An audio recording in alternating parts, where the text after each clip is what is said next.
22대 국회의원을 뽑는 총선, 이제 일주일 앞으로 다가왔습니다. 오늘부터는 YTN 국회 취재기자들이 서울 여의도 국회의사당 앞 광장에서 선거 관련 소식을 생생하게 전해드립니다. 정치부 박광열, 김경수 기자 나와주시죠. 네, 국회에 마련된 YTN 특별 스튜디오입니다. 여야 취재기자가 직접 이 총선 상황을 오늘부터 여기서 전해드릴 텐데요. 네, 안녕하십니까? 안녕하세요.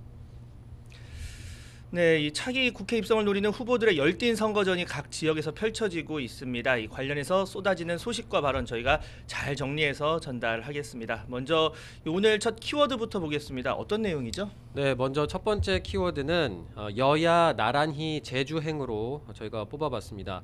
오늘 오전 10시에 제주 4.3 평화공원에서 제주 4.3 사건 희생자 추념식이 행정안전부 주최로 열렸습니다.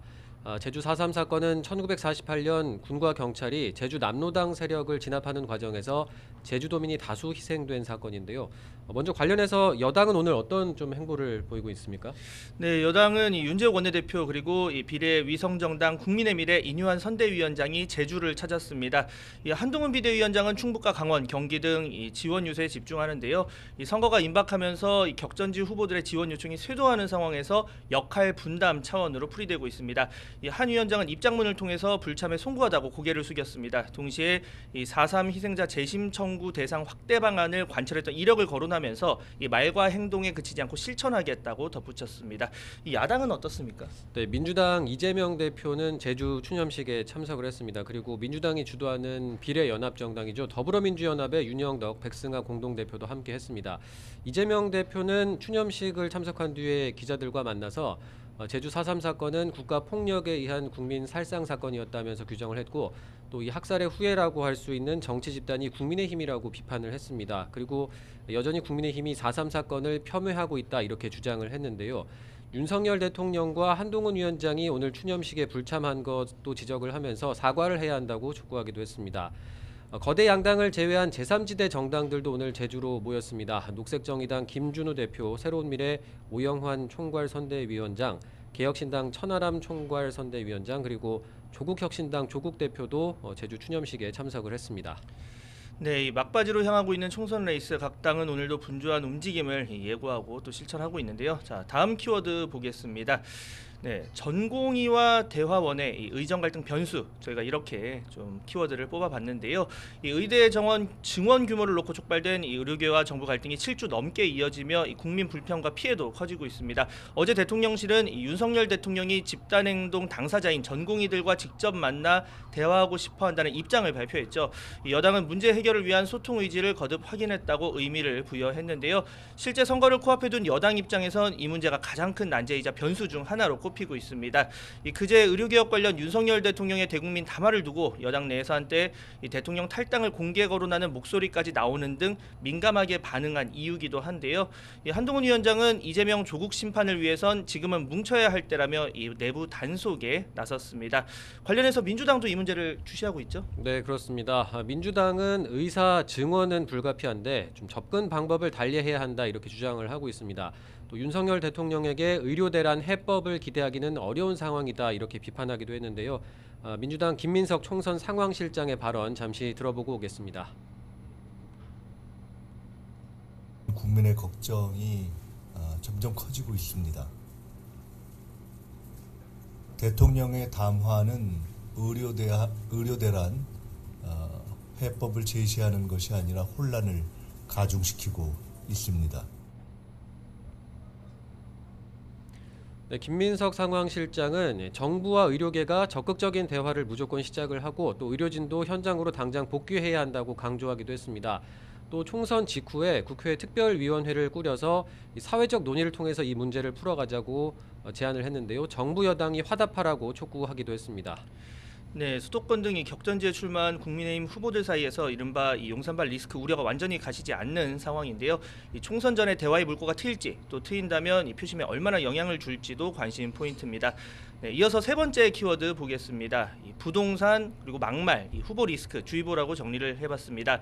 이 막바지까지 이 후보들과 관련한 논란이 이어지는 분위기죠. 네, 그렇습니다. 먼저 경기도 수원시 정의 민주당 김준혁 후보가 어젯밤에 과거 발언 논란에 대해서 사과를 했습니다. 김 후보는 과거 유튜브 방송에서 박정희 전 대통령이 일제강점기에 위안부와 성관계를 했을 가능성이 있다. 또 이화여대 김환란 초대 총장이 이화여대생들을 미군 장교에게 성상납을 시켰다. 이런 주장을 해서 논란이 일었었습니다. 김 후보는 어제 사과문에서 정제되지 못한 표현으로 상처를 드렸다며 부끄럽고 죄송하다. 또 진심으로 반성한다. 이렇게 입장을 밝혔습니다. 어제까지만 해도 학자인 자신은 근거 없이 주장을 하지 않는다. 또 보수 언론의 민주당 후보 죽이기다라고 이렇게 입장을 냈었는데 이게 하루 만에 완전히 입장이 바뀐 겁니다. 이화여대가 김 후보 사퇴 요구 입장문을 내고 또 여성계에서 반발이 이어졌고요. 이후에 민주당이 김 후보의 발언이 부적절한 표현이었다. 이렇게 당 차원에서 사과를 권고를 한 게 영향을 미친 것으로 풀이됩니다. 하지만 6.25 전쟁 참전을 고마워하면 친미 사대주의자라는 취지의 김준혁 후보의 다른 발언이 논란이 될 불씨도 여전히 남아있는 상황입니다. 여당인 국민의힘 같은 경우에는 이 민주당 후보들의 이런 발언 논란, 과거 논란을 좀 집중적으로 부각하는 상황이죠. 네, 맞습니다. 이 국민의힘은 김준혁 후보의 후보직 사퇴를 거듭 촉구했습니다. 한동훈 위원장은 이 민주당 내 이화여대 출신 후보들을 겨냥해 왜 한마디도 하지 않느냐고 비판하기도 했는데요. 이 편법 대출 논란이 불거진 민주당 경기 안산갑 양문석 후보 문제도 지적하며 이 친명계로 꼽히는 두 사람을 공천한 이재명 대표의 책임론으로 총공세를 이어가는 분위기입니다. 양 후보는 과거 대학생이던 딸 이름으로 사업자 대출을 받아서 이 서울 강남 아파트 구입 자금에 활용하면서 이 편법 대출 논란이 제기됐죠. 국민의힘은 편법이 아닌 사기 대출이라며 이 대출이 실행된 대구의 새마을금고를 찾아가는 등 압박의 수위를 높이고 있는데요. 이 선관위에 이어 금감원까지 현장 조사에 참여하면서 이 조사 결과에 관심이 집중되고 있습니다. 관련해서 민주당은 별다른 공식 대응에는 아직까지는 나서지 않고 있죠. 네, 맞습니다. 양문석 후보 관련해서 민주당은 일단 공천 과정에서 제출 서류라든지 이런 부분에 문제는 없었다고 설명을 하고 있습니다. 또 후보 본인이 사과를 하고 후보가 대처할 문제라는 입장을 유지하고 있는데요. 다만 대출과 관련된 조사 결과에서 위법성이 나오거나 하면 좀 다른 판단을 할 가능성도 아예 배제할 수는 없습니다. 앞서 양 후보는 이 문제가 된 아파트를 팔아서 대출금을 갚겠다면서 사과를 했지만 이 적은 표차로 승부가 갈리는 격전지 표심에 악영향을 미치진 않을지 민주당 내부에서도 우려가 계속 나오고 있는 상황입니다. 마지막으로 키워드 4번을 한번 좀 보겠습니다. 재외선거 투표율 역대 최고로 저희가 뽑아봤는데요. 이제 사전투표가 이틀 앞으로 다가왔습니다. 투표율은 선거 때마다 중요한 이슈로 꼽히곤 하는데요. 투표율이 높으면 누구에게 더 유리하느냐를 두고 갑론을박도 늘 있어 왔습니다. 지난달 27일부터 지난 1일까지 엿새 동안 진행된 재외선거 투표율이 총선 기준 역대 최고치를 기록했는데 이게 좀 어떤 변수로 작용할 것 같습니까? 네, 일단 그 전에 말씀을 드릴 게 이 재외선거 유권자 비율이 전체 유권자 가운데 크진 않습니다. 이 총 투표자가 92,923명, 그러니까 10만 명에 조금 못 미치는 수준인데요. 하지만 이 투표율 62.8%, 이 투표율 60%를 총선에서 넘긴 건 이번이 처음입니다. 이 지난 대선 때를 보면 재외선거 개표 결과가 이 윤석열 당시 후보 36.2%, 그리고 이재명 후보가 59.77%였습니다. 이 초박빙이었던 전체 개표 결과와는 다소 차이가 있었는데요. 이번엔 어떤 결과로 이어질지 아직은 예단을 할 수 없는 상황입니다. 국민의힘은 22대 총선 재외선거 투표율이 역대 최고치를 경신한 건 최악으로 평가받는 21대 국회 심판과 이 정치 개혁에 대한 열망이라고 평가했습니다. 야당 분위기는 좀 어떻습니까? 네, 민주당 같은 경우에는 총선에 대한 관심 그리고 정부 심판에 대한 절박함 그리고 간절함이 나타난 거라고 해석을 하고 있습니다.